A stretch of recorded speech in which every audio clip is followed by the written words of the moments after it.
नमस्कार दोस्तों, स्वागत है आपका एथिकल हैकिंग इन हिंदी के 12th ट्यूटोरियल के फर्स्ट पार्ट में।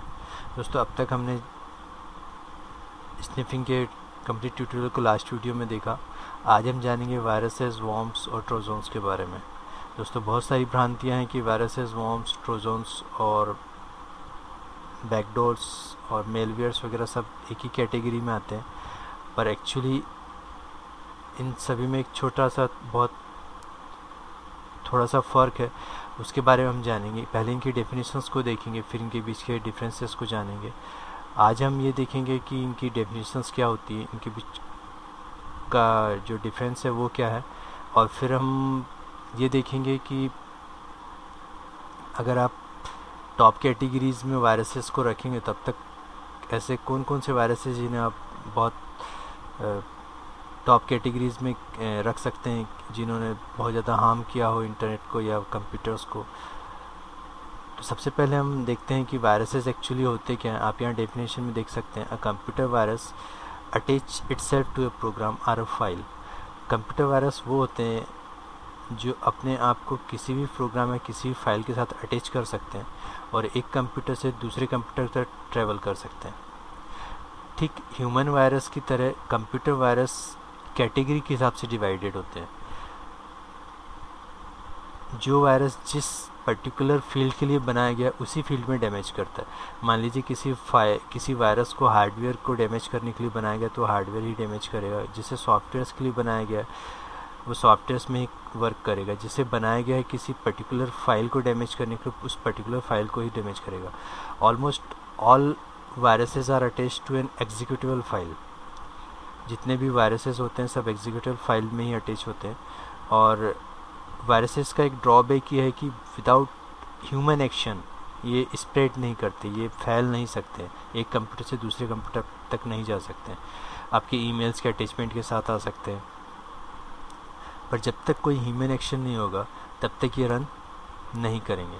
यहीं पर वॉर्म्स की अगर हम बात करें तो आप यहाँ देख सकते हैं, a worm is similar to a virus by design and is considered to be a subclass of a virus।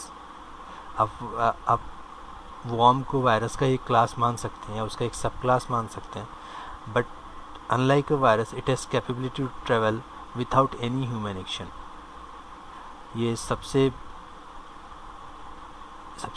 बहुत ख़तरनाक होता है ये कि जब कोई वॉर्म होता है वो विदाउट एनी ह्यूमन एक्शन के ही रन कर जाता है।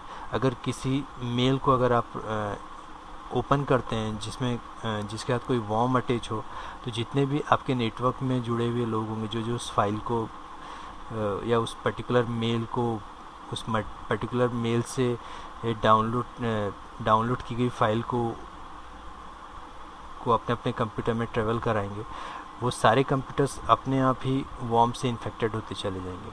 एक अकेला single worm it could send out the 100 or thousands of copies itself. सबसे बड़ी बात यह है कि अगर किसी नेटवर्क में कोई वॉर्म है तो पूरे नेटवर्क को इन्फेक्ट करेगा, किसी सर्वर में तो पूरे सर्वर को इन्फेक्ट कर देगा। और अगर आप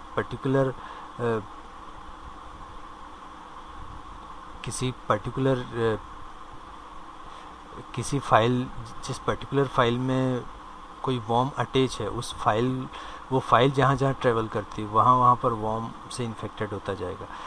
यही एक डिफरेंस है वॉर्म्स और वायरसेस के बीच में कि वायरस को एग्जीक्यूट करने के लिए किसी ह्यूमन एक्शन की आवश्यकता होती है, जबकि वॉर्म को एग्जीक्यूट करने के लिए किसी ह्यूमन एक्शन की आवश्यकता नहीं होती है। आइए अब जानते हैं ट्रोजन्स के बारे में।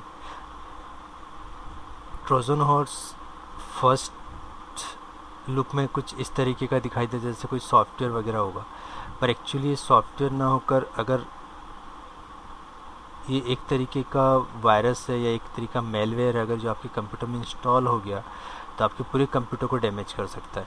इवन आपके कंप्यूटर को रिमोटली एक्सेस किया जा सकता है, आपके कंप्यूटर का डेस्कटॉप चेंज किया जा सकता है, आपकी ईमेल आईडी, आपके पासवर्ड्स के बारे में पता किया जा सकता है, जो आप एक्शन अपने कंप्यूटर से कर रहे हैं वो किया जा सकता है। एक तरीके का बैकडोर क्रिएट कर देता है ट्रोजन आपके कंप्यूटर में। ट्रोजन वायरसेस और वॉर्म्स, इन सब के बारे में हम वन बाय वन एक ट्यूटोरियल में देखेंगे। आज हम सिर्फ इतना इनकी डेफिनेशंस और इनके बीच के डिफरेंसेस को देख रहे हैं। तो वायरसेस के तो ट्रोजन्स के बारे में आप कह सकते हैं कि ट्रोजन्स एक तरीके का सॉफ्टवेयर होता है जो किसी भी फाइल में अटैच करके आपको भेजा जाता है, और अगर आप उस फाइल को ओपन कर लेते हैं तो विदाउट आपके नॉलेज के ये आपके कंप्यूटर में रन कर जाएगा, और उसके बाद अटैकर आपके कंप्यूटर को रिमोटली एक्सेस कर सकता है, सारी इन्फॉर्मेशन चुरा सकता है, सारी फाइल्स को डिलीट कर सकता है, आपके डेस्कटॉप को आपके हिसाब से उसके अपने हिसाब से कंट्रोल कर सकता है, आपके कंप्यूटर को उसके अपने हिसाब से कंट्रोल कर सकता है। तो सबसे मोस्ट डेंजरस जो आप कहेंगे वो ट्रोजन्स हॉर्स को कहेंगे। आइए अब देखते हैं कि अगर आप टॉप वायरसेस की लिस्ट को में देखेंगे, अब तक जो वायरसेस बनाए गए हैं उनमें सबसे पहला वायरस जो था वो आप यहाँ देख सकते हैं जेरूसलम था, जिसको ब्लैक बॉक्स के नाम से भी जाना जाता है। एक्चुअली ये डिस्कवर्ड हुआ था 1987 में, और ये सारे कंप्यूटर्स की फाइल को अपने आप ही डिलीट करता था। और सबसे बड़ी बात ये कि हर फ्राइडे में 13 को एग्जीक्यूट हुआ करता था, 13 तारीख को। इससे जेरूसलम का नाम इसलिए मिला क्योंकि पहली बार इसे डिटेक्ट किया गया था जेरूसलम शहर में। फिर है मिसेलेंजेलो एक्चुअली जो वायरस था ये 1991 में क्रिएट हुआ था। मिसेलेंजेलो एक बहुत बड़े आर्टिस्ट थे, एक पेंटर थे और एक आर्किटेक्ट भी थे, और इस वायरस को मिसेलेंजेलो का नाम इसलिए मिला क्योंकि ये उनके बर्थडे के दिन 16 मार्च को एग्जीक्यूट हुआ था। ये आपकी बूट सेक्टर्स में आपकी फाइल्स को, आपकी हार्ड डिस्क को, सभी कुछ करप्ट कर दिया करता था। उसके बाद आपके पास था एक स्ट्रॉम वर्म करके वायरस जो जनवरी 2007 में आया था। इसका नाम स्ट्रॉम वर्म पड़ा क्योंकि ये उस ईमेल के थ्रू आया था जिसमें सब्जेक्ट था कि 230 dead as storm batters Europe. इसने 1.2 बिलियन ईमेल सेंड करके तकरीबन इतने ही कंप्यूटर्स को इन्फेक्ट किया हुआ था। सोबिक जो वायरस था ये 2003 में आया था। इस वायरस ने लगभग 5 लाख कंप्यूटर्स को इन्फेक्ट किया था। MS ब्लास्ट 2003 में आया था। 19 साल के एक हैकर ने इसे क्रिएट किया था।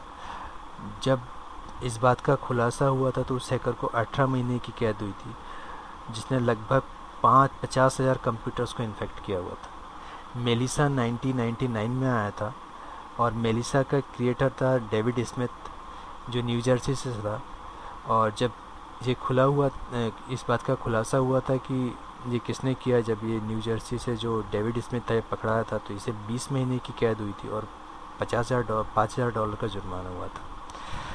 उसके बाद कोडेड आया था। कोडेड एक्चुअली इसके बारे में एक्सप्लेन करना इसलिए भी ज़रूरी है क्योंकि कोडेड जब आया था तो ये आया था फ्राइडे 13 2001 को, जिसने माइक्रोसॉफ्ट IIS सर्वर में बफर ओवरफ्लो डिटेक्ट हुआ था। सबसे पहली जब ढूंढा गया था कि बफर ओवरफ्लो की वल्नरेबिलिटी जो माइक्रोसॉफ्ट IIS सर्वर में है, तो ये फ्राइडे 13 को की गई थी। और जहाँ जहाँ ये वायरसेस पहुँचा था, जहाँ जहाँ इन्फेक्ट किया गया था, वहाँ पे बाकायदा एक मैसेज आता था हैक्ड बाय चाइनीज़।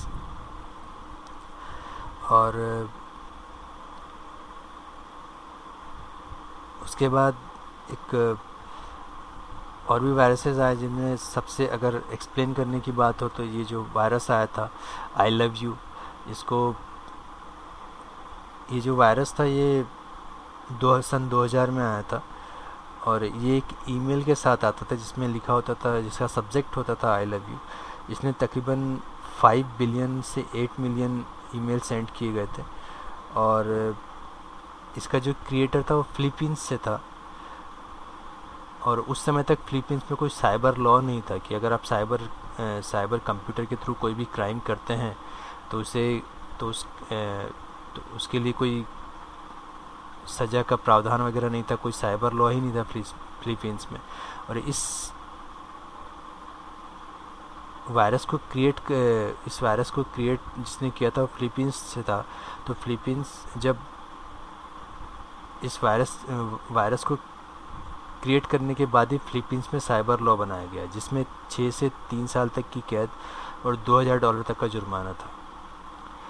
तो आज के लिए बस इतना ही। नेक्स्ट वीडियो में हम वायरसेस को समझेंगे, फिर वॉर्म्स को समझेंगे और फिर ट्रोजन्स को देखेंगे। हम 1 बाय 1 इन्हें एक्सप्लेन करते चलेंगे। तो आज के लिए बस इतना ही। जिन यूज़र्स ने डिस्टेंस लर्निंग किट मंगवाई है उनके पास बहुत सारा मटेरियल है, वो पढ़ सकते हैं, समझ सकते हैं, वायरसेस को प्रैक्टिकली देख सकते हैं। उन्हें बहुत सारे टूल्स भी सेंड किए गए, तो आप उन टूल्स को यूज़ कर सकते हैं। तो आज के लिए बस इतना ही। तब तक देखते रहिए और सीखते रहिए एथिकल हैकिंग इन हिंदी।